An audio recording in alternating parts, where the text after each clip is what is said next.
Hola amigos, bienvenidos a Textual, tu podcast de tecnología. Porque sí, detrás de todo hay un poquito de tecnología. Este es el tercer capítulo de esta nueva aventura, el podcast de Textual. Y hoy hablaremos de la tecnología y los grandes momentos que nos han marcado. Por lo menos a mí, y bueno, a ver si coincido con alguno de ustedes, que lo más probable es que sí.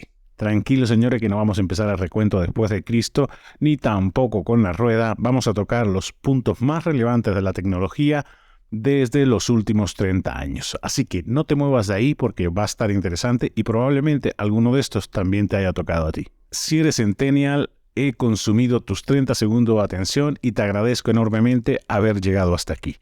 El resto no se mueva y sigan conmigo.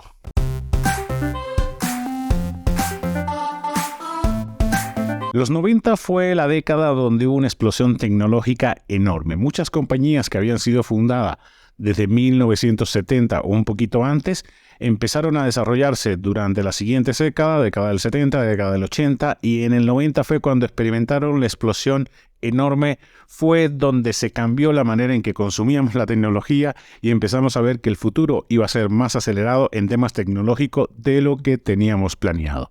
¿O no, amigos? Fue en esta década donde Microsoft se consolidó como el gigante de software que hoy conocemos. Con su famoso Windows querido y odiado a partes iguales y con su paquetería Office, que es así, le tenemos un poquito más de cariño en términos generales, porque casi todos necesitamos Excel, Word o PowerPoint para nuestros trabajos. Intel renació en esta década, imponiéndose con sus famosos Pentium.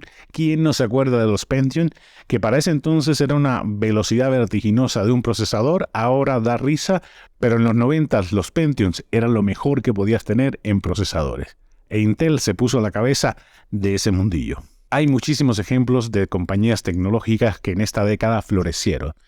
Les he mencionado dos de los más relevantes y el tercero no podía dejar de mencionarlo. Apple con sus iMac y sus iPod. La verdad es que los 90 fue una explosión de nuevas ideas, nuevas tecnologías, que hoy estamos recogiendo el fruto de esos inicios hace 3 décadas. Los 90 fue para la tecnología como los 80 fue para la música y la moda. ¿O ustedes qué opinan, amigos? Y empezamos con una de esas tecnologías que vino a cambiarlo todo.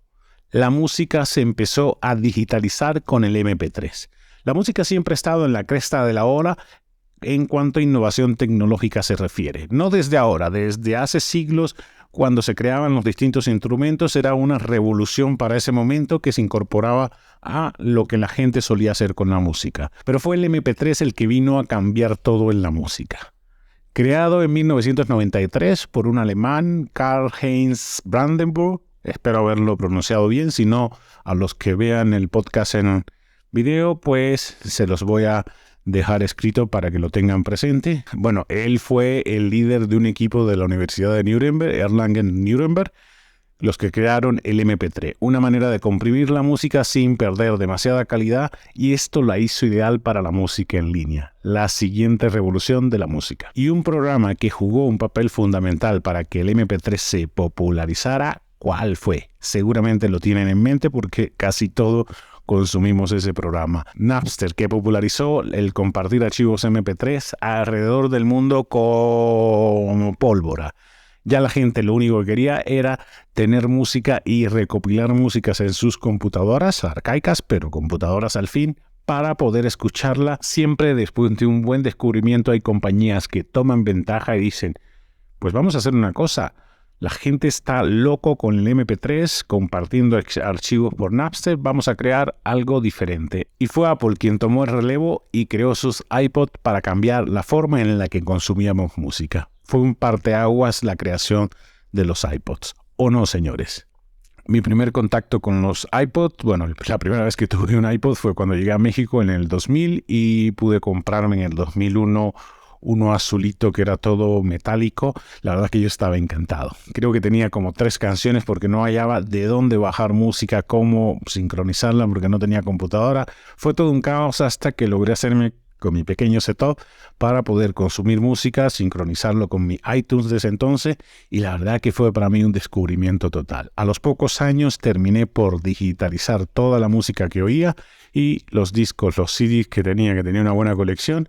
terminaron en otras manos. Si tienes una experiencia similar con eso, porfa, cuéntamelo en los comentarios, que me encantaría saber quién más pasó por eso. A ver, reconozco que el cambio no fue inmediato, porque tardé como 5 años en que seguía comprando CDs y que consumía música en MP3, pero cuando me decidí a dar el salto total fue cuando salió el primer iPhone, que dije, bueno, ya es momento de desprenderme de los discos físicos y pasarme completamente a la era digital. Otro punto de inflexión fue, a ver si reconocen este sonido. Exactamente, la mensajería instantánea, señores.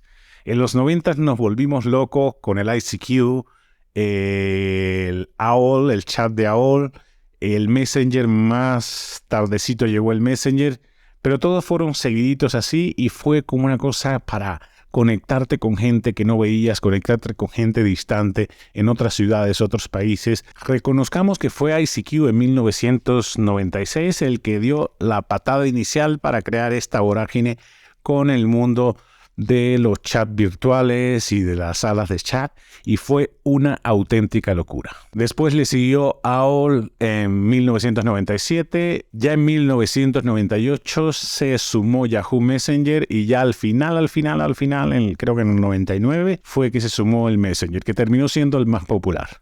Pero era la verdad que me pasaba, cuando llegué a México, que pude tener mi primera computadora, dejaba los chats abiertos para estar en constante comunicación con la gente que no veía, con gente que por alguna razón de amigos de la universidad vivían en Europa o en otra parte de Latinoamérica y yo quería estar en contacto con ellos. Y el sonidito ese me generaba una sensación de estar ahí, estar conectado con ellos. La verdad es que a quién no le pasó. Fue una auténtica revolución que luego se perdió con el tiempo por la llegada de otras tecnologías. Al principio usaba relativamente poco los Messenger porque no tenía con quién conversar, tenía 1, 2, 3 contactos. Cuando fue donde más me metí en la mensajería instantánea fue cuando me mudé a Monterrey, que trabajaba en una empresa de lujo, y bueno, una tienda de lujo más bien, y las clientas se comunicaban todo el tiempo por el Messenger. Me daba... Al principio no sabía qué pensar porque me acuerdo que yo llegaba a la tienda, la oficina quedaba en el 3er piso y la oficina hacía esquina y daba para Calzada del Valle, en Monterrey. Cuando yo encendía la luz, las clientas que vivían alrededor inmediatamente se conectaban y empezaban a mandarme un mensaje preguntándome por el producto, platicando. Yo decía, pues esto es una locura. Y todos los clientes en Monterrey daban el Messenger como contacto. No, te doy mi Messenger y me mandas mensaje. Y ya teníamos en la computadora de la tienda, teníamos el Messenger abierto, chateando con todos los clientes. Era una manera, yo creo que como Monterrey siempre ha estado influido por toda la cultura gringa de primera, fue donde más pegó y también en el resto de México pegó, pero en Monterrey era algo escatológico con el Messenger. Si alguno tiene alguna anécdota que contar respecto a eso, los leo en los comentarios. Y llegamos a otro punto de inflexión en la tecnología, las redes sociales, que vinieron a cambiar la manera en la que nos comunicamos como humanos. No hay nadie que esté exento hoy, en la actualidad, de estar mezclado de alguna manera con las redes sociales, porque incluso si te das golpes de pecho que lo tuyo no son las redes sociales, el WhatsApp es una red social también. La aparición de las redes sociales tal cual la conocemos hoy empezó en los 2000. Para ser exacto, con el lanzamiento de Friendster, una página web que se dedicaba, que era como la antesala de las redes sociales, que nació en 2002. Después vino MySpace y después le siguieron Hi5 y todas las que hemos conocido. Y después la gran protagonista de todo fue Facebook en 2004. Yo primero tuve MySpace, que no entendía cómo funcionaba. Era como un pizarrón donde tú ponías todo, interactuaba, mandabas mensaje. Después vino Hi5, que se vino a popularizar porque en Hollywood, en todas las presentaciones, siempre era Hi5 o MySpace. Hablaban de las dos por igual y la verdad es que captó muchísima atención a nivel mundial. Pero fue con Facebook donde la explosión se hizo evidente, donde todo cambió con Facebook. El inicio de las redes sociales era crear tu perfil, compartir tu gusto, conectarte con amigos, compartir algo en común, y eso fue evolucionando a mensajería instantánea, incorporándola dentro de los sitios, y cada persona encontró en las redes sociales una manera diferente de interactuar, hasta llegar a la explosión que tenemos hoy, donde todo es redes sociales, donde hay personas que hasta se han creado su yo virtual y viven en una fantasía, pero pero ajena totalmente a la realidad. Pero bueno, ese es tema para muchos capítulos más y para invitar a 2 o 3 psicólogos que nos hablen de las redes sociales. Continuamos con las redes sociales, porque el auge y caída de las redes sociales es evidente. MySpace subió, se infló y luego bajó con la misma velocidad. Lo mismo le pasó a Hi-Fi. El que más ha mantenido ha sido Facebook, ha evolucionado y ha ido envejeciendo con esas generaciones que lo vieron crecer. Actualmente las más relevantes siguen siendo para mí YouTube, un lugar donde puedes aprender, donde puedes compartir contenido, donde el contenido no es tan efímero. También Twitter se creó un año después, YouTube se creó en 2005 y Twitter un año después, y Twitter es un contenido inmediato que se presta a todo. Pasó de ser una red informativa donde la gente se enzarzaba en una discusión en estos famosos hilos, a añadirle algunas funciones que cada uno ha encontrado su nicho y cada uno ha encontrado su manera de comunicarse. Para mí Twitter no es la preferida, yo prefiero YouTube, donde puedo consumir contenido. Bueno, soy creador de contenido de YouTube y de otras plataformas, pero sobre todo porque YouTube es timeless. Hay contenido que pasa el tiempo y todavía lo sigues viendo. En estas redes que son de consumo más rápido, pues después de una semana ya ese contenido ni te interesó y pasó de moda. Y para coronar esto de las redes sociales, llegó TikTok. La explosión de TikTok se dio con la pandemia. Antes era Musical.ly, después se convirtió en TikTok, pero la explosión empezó con los bailecitos de las grandes estrellas de TikTok, todo el mundo bailando, todo el mundo imitando, todo el mundo haciendo lip sync, y después empezó a convertirse en una plataforma donde podían coexistir todas las generaciones. Hay TikTokers muy chavitos, hay TikTokers de 80 años y todo el mundo comparte lo que quiere compartir. Para mí es una de las redes sociales más democráticas, que no está exenta de polémica, porque en todos los lugares donde estemos los humanos va a haber polémica. Que hay mucho hate, es necesario el hate, señores. El hate siempre va a existir. Hay gente que no es capaz o que no es feliz con su vida y lo que va a hacer es tratar de joderle la vida a los demás. Pero bueno, ustedes limítense a compartir, a ser ustedes, a divertirse y a aprender en esas redes sociales. Les comenté en el capítulo pasado que TikTok fue la que me hizo quitarme el miedo escénico. Hacía videitos yo, pero siempre voz en off, nunca salí en cámara, me daba pena, y TikTok poquito a poquito lo fui haciendo, encontré un nicho y vi que cada uno compartía. Había gente que les encanta desnudarse y se desnudan. Otros que les encanta bailar, hay otros que les encanta ponerse todos los filtros habidos y por haber para verse como una Barbie o como un muñequito Ken, y cada uno encuentra su lugar y su nicho y su manera de compartir, y todo es válida. Incluso hasta los pronombres estos que están de moda, todo el mundo está ahí y todo el mundo interactúa, aprendes y eres parte de. Ya sinceramente, señores, no te puedes deslindar y decir yo estoy fuera de las redes sociales. De alguna u otra manera vas a estar incluido en alguna red social. Estamos todos conscientes que las redes sociales llegaron para quedarse y que de cierta manera cambiaron la forma de interactuar que teníamos hace 10, 15 años con el resto de nuestros compañeros, incluso con nuestra familia. A veces para mal, a veces para bien. La verdad que es una discusión mucho más larga y da para otro capítulo. Otro punto de inflexión, los mapas, señores. ¿Qué sería de nosotros sin Google Maps o todos los otros mapas que han salido para orientarnos? Ya no somos capaces de buscar una dirección como lo hacíamos antes. Dominar las rutas por donde nos movemos es algo intrínseco al ser humano. Todos tenemos de alguna manera un explorador dentro.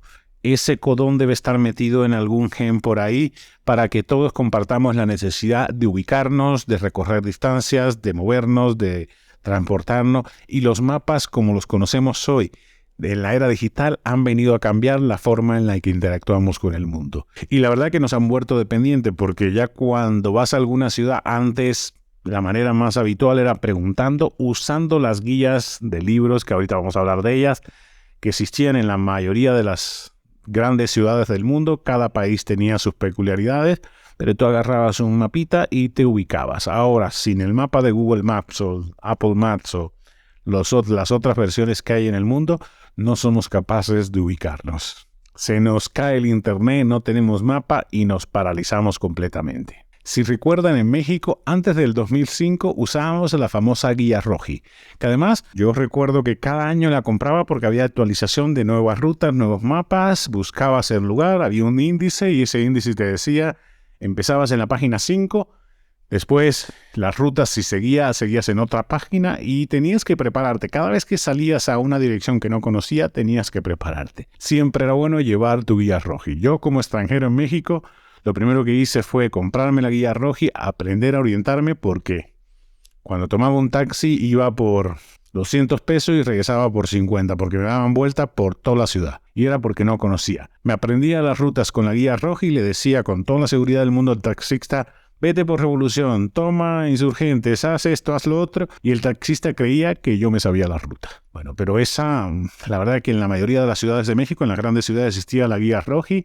Desafortunadamente, aún sigue existiendo la guía Roji, pero ya quedó en desuso total, con la aparición ¿de quién? De Google Maps. Muchos países tenían estas guías de mapas de ciudades y carreteras y las usaban comúnmente. España tenía la guía CAMSA, creo que Francia la guía Michelin, Argentina una que se llamaba Plano Guía, y en Estados Unidos la más popular fue el Atlas Rachmaninoff. La verdad es que cada país tenía sus peculiaridades y cada ciudad tenía su guía preferida. Pero todo vino a cambiar de nuevo con Google Maps, que nos vino a facilitar la vida. Yo creo que es una de las herramientas tecnológicas y uno de los grandes momentos que más hemos disfrutado todo, porque incluso desde gente de avanzada edad lo ve como algo que, wow, es una ayuda poder ubicarse en una ciudad que no conocen. Y además ahora le han metido 1000 cosas para saber recomendaciones de restaurantes, recomendaciones de lugares que visitar, valoraciones de personas que han estado en el mismo lugar y que te pueden facilitar la vida a la hora de tomar una decisión dónde comer o dónde ir.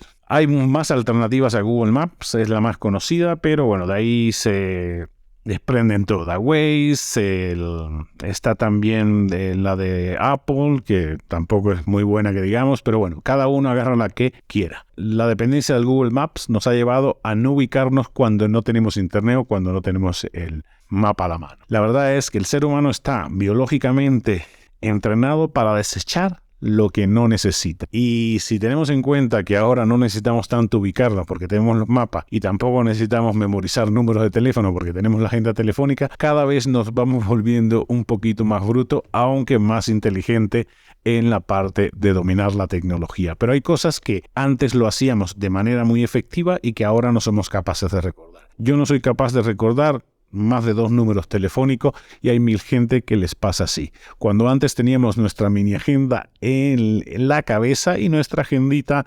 en tu mochila. Si puedes compartir una parte de la historia de lo que te pasa con la tecnología, qué cosas ya no logras recordar y a las que te has hecho dependiente, sería un placer leerte en los comentarios. Otro punto relevante que marcó la tecnología en los últimos 30 años es la llegada de los smartphones. Los teléfonos celulares ya se venían fraguando desde los 80. Se empezaron a popularizar a finales o mediados de los 90, pero el boom fue finales de los 90, principios de los 2000. Fue BlackBerry, fue Nokia, los líderes del mercado durante mucho tiempo con sus teclados, con sus teléfonos revolucionarios, con sus cámaras revolucionarias de 2 megapíxeles. ¿Se recuerdan las cámaras de 2 megapíxeles que uno decía, Dios de mi vida, qué es esto? Esto es una revolución total. 2 megapíxeles en los 2000 era la perla marinera. Fue en los 2000 donde la competencia en el mundo de la telefonía se puso pero candente. Nokia era el líder indiscutible. Tenías a LG, Samsung tratando de competir, pero no le arrebataban ni un pedacito de lo que Nokia dominaba en el mercado. BlackBerry se pudo hacer un hueco con sus agendas telefónicas, Palm también, pero Nokia era el rey y se sentó en sus laureles sin innovar o sin atreverse a innovar más de lo que la gente pedía y más de lo que se vendía. Y llegó, ya saben quién, Apple, a revolucionar todo con el Touch. Con su primer iPhone todo el mundo se burló y lo demás ya es historia conocida. Pero Apple con su Touch, que ya era una tecnología que venía de antes, me acuerdo con el LG Chocolate, que era Touch y todo el mundo se volvió loco, pero Apple lo llevó al siguiente nivel. Y ahora no somos capaces de interactuar con un teclado físico, al menos en un celular, sin que suene vintage. Todo lo que pasó después del iPhone, todos los ataques que recibieron, las burlas que recibieron diciendo que nadie quería un teléfono que no pudiese teclear con teclas físicas, pues ya es historia. Ya sabemos dónde quedaron esas grandes compañías que se burlaron, que no supieron crecer a tiempo, que no supieron adaptarse a los nuevos cambios, y Apple con sus iPhone ha prevalecido y ha marcado la tendencia en los últimos 15 años. Y creo que va a seguir marcándola en los próximos 15, 20 años. ¿O ustedes qué opinan, señores? Otro hito en la tecnología que vino a cambiar la forma en la que consumimos, sobre todo música o productos de rápida conexión, es el Bluetooth. Anteriormente era o por cable o te conectabas, Bluetooth y el Wi-Fi, donde ahora todo es wireless, donde ahora puedes cargar tu teléfono por medio de carga inalámbrica, donde te conectas a todos tus auriculares por Bluetooth. Cada vez sacan mejores códecs para que el audio que llega por transmisión Bluetooth sea mucho mejor y de mayor fidelidad. Y el Bluetooth es el que ha venido a integrar, el Bluetooth y el Wi-Fi es el que ha venido a integrar el Internet de las cosas, donde todo está conectado, donde llegas a un lugar y tus dispositivos inteligentes se conectan, intercambian información, intercambias fotos, intercambias todo lo que pueda ser intercambiable, puedes hacerlo por vía Bluetooth o Wi-Fi. Y la tendencia natural es que casi todos los aparatos usen Bluetooth o alguna otra tecnología que se base en la transmisión inalámbrica de datos, pero partiendo de ahí, señores, no hay vuelta de hoja. El aparato que no tenga ese tipo de conexiones está destinado a morir en el corto plazo. ¿O ustedes qué opinan, amigos? Y casi ya hemos llegado al fin, señores, de este capítulo de Textual. Grandes momentos de la tecnología que nos han marcado. Seguramente se me fue alguno y te agradecería que lo dejaras en los comentarios, pero desde mi punto de vista estos fueron los grandes momentos donde de cierta manera nos tocaron a todas las generaciones que hemos vivido en los últimos 30 años. Para beneficio de nosotros, la tecnología sigue evolucionando, yo digo que a pasos agigantados, y en los próximos 5 o 6 años creo que es exponencial lo que vamos a ver en desarrollo tecnológico. Hay un momento en que se estanca en algunos sectores, por ejemplo, la innovación en los smartphones.